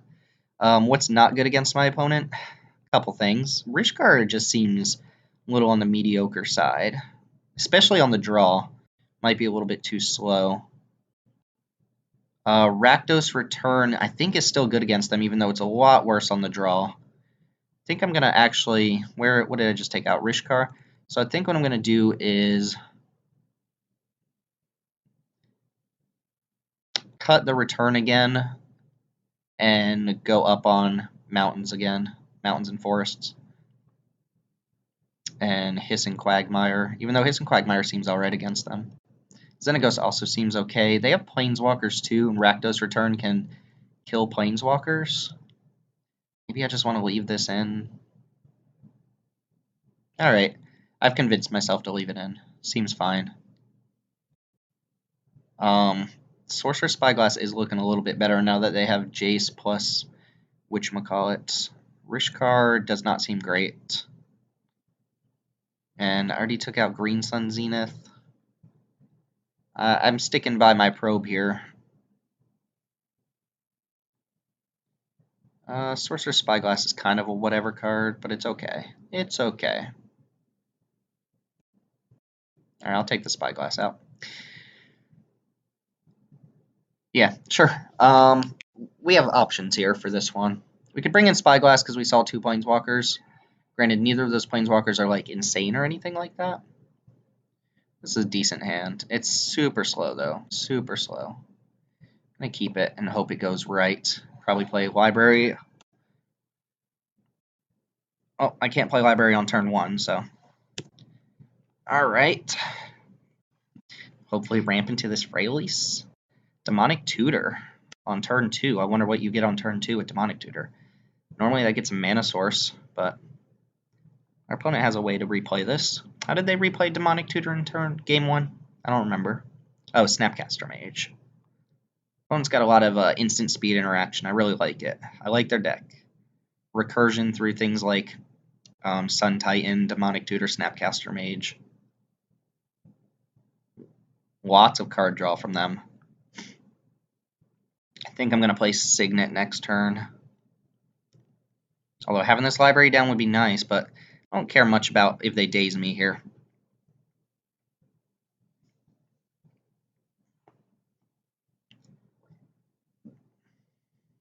Oh, they're thinking hard about this Demonic Tutor, though. Unfortunately, this Wildfire does not look amazing in my hand by any means. Alright, they figured it out.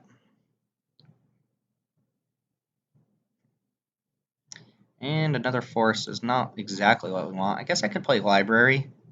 Just play Signet next turn. Yeah, let's get the Library going.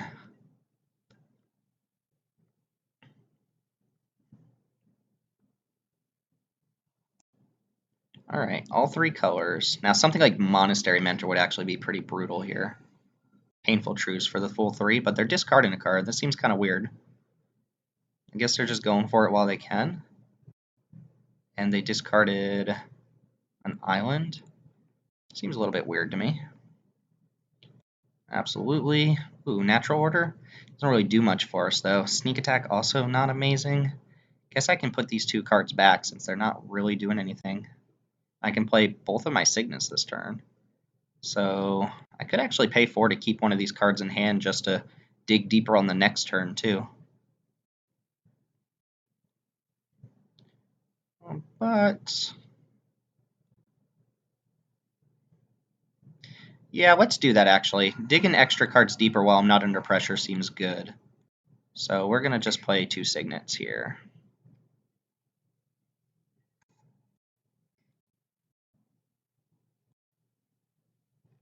This gives a nice little bump in mana. We have Freylease here to take out something really nasty if it comes up. Search.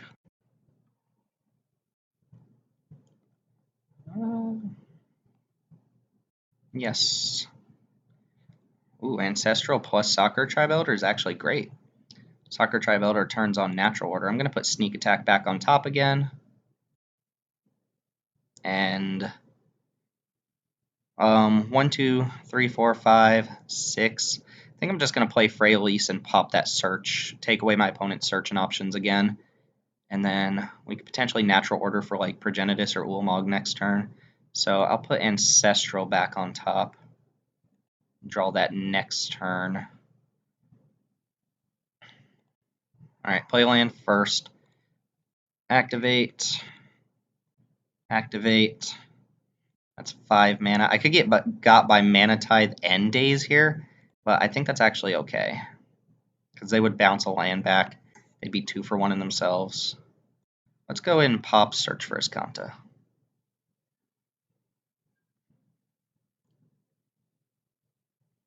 And let's see if Freylease survives. They can't activate Colonnade this turn.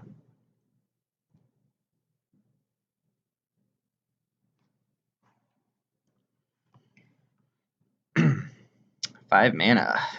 Revelark. With no targets currently. He's kind of an annoying guy, though. Alright, let's go ahead and see what we've got going on here. Sneak attack prime time. Don't need sneak attack. Kind of want to keep the ancestral because I'm probably going to be shuffling my library with natural order this turn. Go get Progenitus and just try to clock them 2 turns in a row.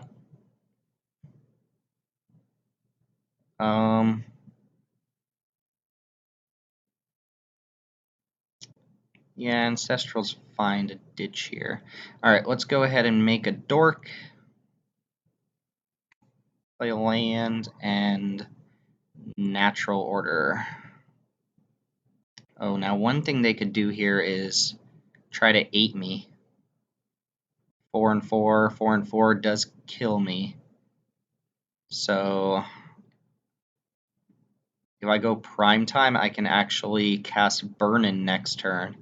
I think I can go natural order plus Burnin with prime time. That might actually be a better idea. Because I could just die to these 2 flyers in a row, and my Progenitus is not enough to get through that. So I kind of actually like prime time here.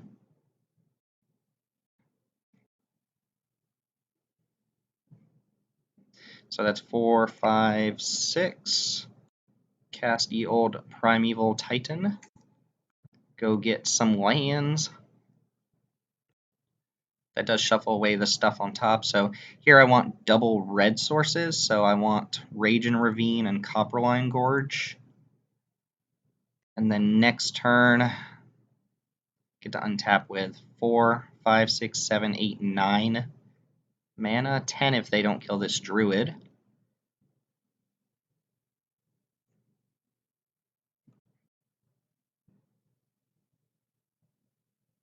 Maybe we have a Crater of Behemoth win.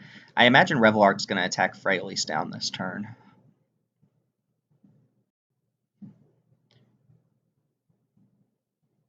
But if I just go get Progenitus on that last turn and they draw a lane here, they can just race me.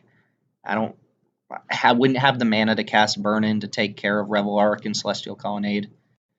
If I get to resolve this, that's probably good enough to take this game. But we'll see.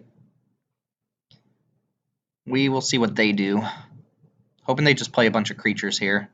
That would be great. They're going to have at least 2 lands left over with Burn-In anyway.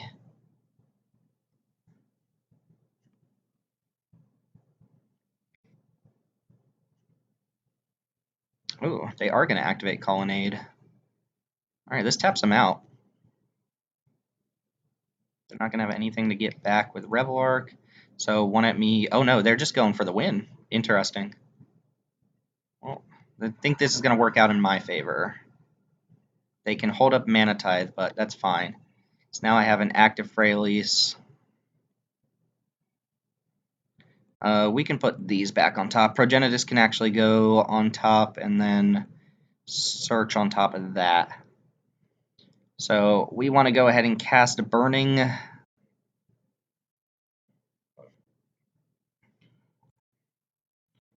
Keep the mana rocks up, I suppose. Burn-In should do it. It clears off Revelark. They don't have anything to get back. It makes it so Colonnade doesn't do anything. It leaves them with 2 lands, but it leaves me with a lot of mana, an active Freyalise, and a Primeval Titan. Let's go ahead and attack first, I think, with Prime Time. I'm running out of time, too. Yep, use the ability. We'll go get Island Mountain, because I might lose some red sources here. To each creature. And they can Mana Tithe me, but they can't Daze Mana Tithe, so this ought to be good enough. 2, 3, 4, 5, and actually let's go and use this Mana Dork for part of the mana since he's gonna die. Sorry, dude.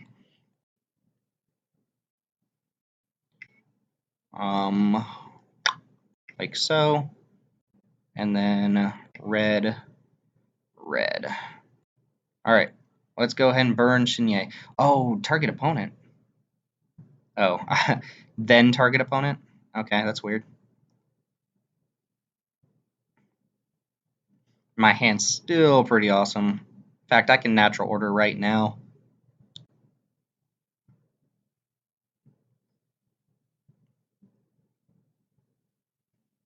If they have a counter spell, I might be dead. But I don't know too many 1-mana counter spells.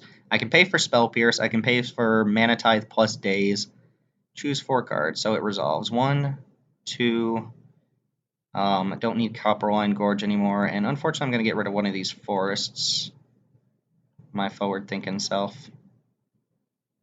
Choose 0 cards you control. Okay.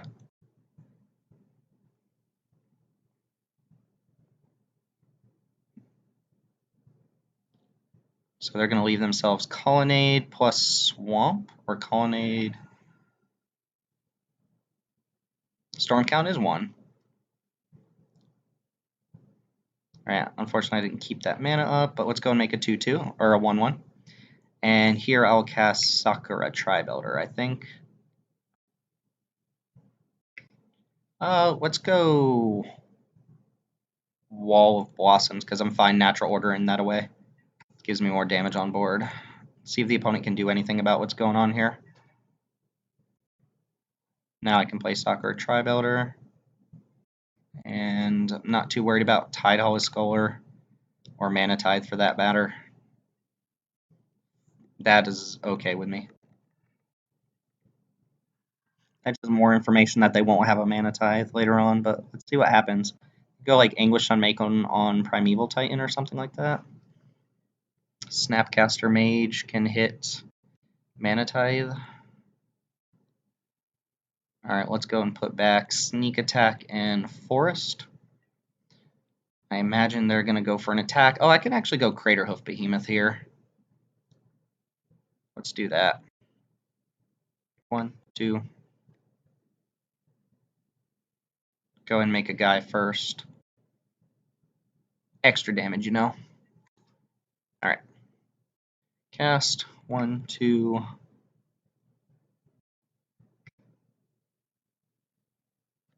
Oh my god, signets are obnoxious.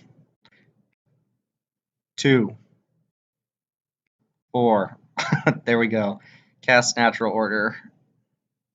They have a straight up counter spell, that's fine. But we're going to get rid of Wall of Blossom since it can attack anyway. I imagine they have Anguished Unmaken here to kill Primeval Titan, and that's their game plan. What else could I get? Yeah, I think Craterhoof's the best because it tries to force in the win this turn. And if not, it's still pretty good. All my guys get +4/+4. So even if they can kill Primeval, even if they have an Anguish Unmaken, they're super dead. All right, we got it. Cool. Fought through. I can't believe that Daze in round 2. All right, anyway, we're in the finals again. Hooray us. I'll see you guys in match 3. All right, we're here for match number 3. We're in the finals. Sketchy Keep. Rakdos Return, again, not looking very good, but we are going to lose to an unfair deck. Super hard, but we're on the keep. Hopefully we draw a Signet, power out this Hedron Archive. That gets us to prime time. We are in the play. And our opponent keeping as well with a stop on my upkeep. PMFR. Oh, I guess I'm on the draw? Oh, interesting. Alright. Ooh, Elvish Mystic. Gross. Oh yeah, we gonna get stomped. I guess I have Rakdos Return. Granted, no ramp for it. But if they play out their hand, I can Rakdos Return for maybe like 2 and get their big finishers or something like that. That'd be nice. Oh my god, did my opponent just cast a channel? Are you kidding me? Oh, we're just gonna get channeled out of this game? Alright, see you guys in round 2. That's why you draft channel when you have it, because it is honorary power 9. There's nothing I can do. They exile my land, and then what am I supposed to do? They start plussing. There is no coming back from that, and I have no interaction. Although Burnin is usually good against these cards. Sorcerer's Spyglass also seems pretty decent. I can take out Return because they're going to be dumping their hand most of the time. So the black is out. And then also Green Sun Zenith again. So back on that plan again, we'll add a mountain and a forest and hope to just not get channeled out of the finals. And if that happens, so be it. That's a thing that happens sometimes. I would have taken channel in a heartbeat, I think. Although channel's not as great in my deck. Again, it's at its best when you have all of the colorless stuff. Here, this is a pretty good hand too, but it's not going to matter if my opponent has channel turn 1. Or turn 2, rather. They're probably a big mana ramp deck anyway, so we might have a little trouble here. We can ramp into Fraley's, probably be pretty good. Noble. Might be a quick one. Ugh, draw the Progenitus every time, except when we need to draw it. Alright, you're up, Signet. And you're up, PMFR. Comfort. Boom, boom. Channel. Karn. Don't even need a second land. And then I'm going to be playing a Wall of Blossoms on turn 3. My opponent's going to be playing Emrakul and Karn and Ulamog on turn 2. Lotus Cobra. Okay. Well, it's not a channel. Gaia's Cradle. Jeez, my opponent has 3 mana here. This is a deck we could have had if we had taken Gaia's Cradle during the draft. Entry Speaker with enough to pump it. Insanity. Alright, but can you beat a Wall of Blossoms? And Finhorn Elves. Absolutely absurd. And this hand is actually not great. You know what? I'll actually keep up the blue mana. No, I'm more likely to hit a green card than a blue card. I can say in case I draw Ancestral, but that'll work. Alright, do your worst, opponent. I have nothing I can cast in my hand, so 2, 3, 4, 5, 6, 7, 8, 9, 10, 11 mana on turn 3. This is absolutely nuts. Ender range tournament, so plus in mana. They just used 9, 10. Alright, good game to the opponent. Wow, this is absolutely nuts. I'm going to play it out. Make them play it out.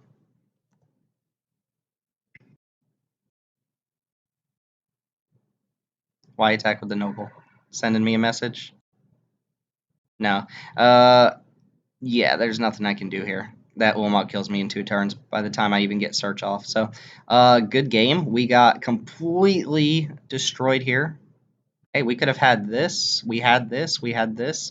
Could have had the Gaia's Cradle. We just had to take it. But at the time, I was on a sneak attack plan. But we lost in the finals here very brutally. That's probably like the worst massacre I've ever had.